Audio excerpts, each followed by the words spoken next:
Today is the greatest feast of our Catholic faith.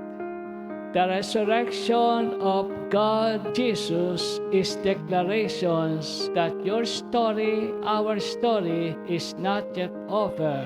Ang maling pagkabuhay ni Jesus ay ating ding pagbangon sa kamatayan at kaligtasan sa kasalanan at alam natin magdadala sa atin sa buhay na walang hanggan.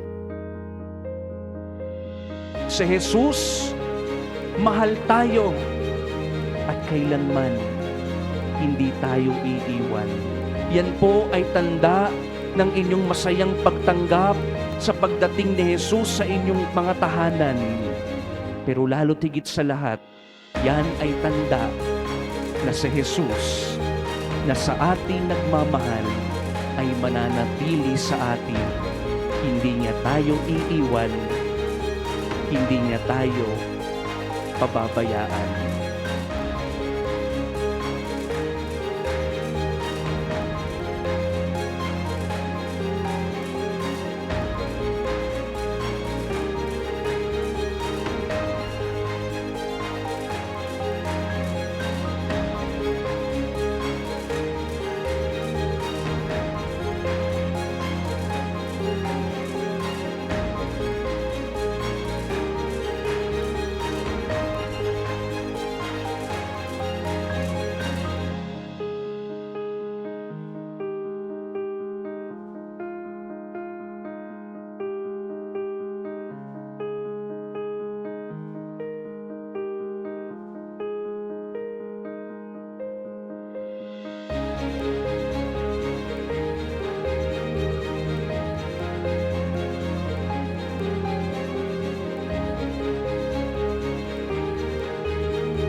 Jesus is risen.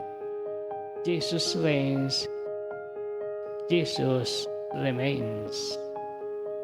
Sa ngalan ng Ama, ng Anak, ng Espiritu Santo. Amen.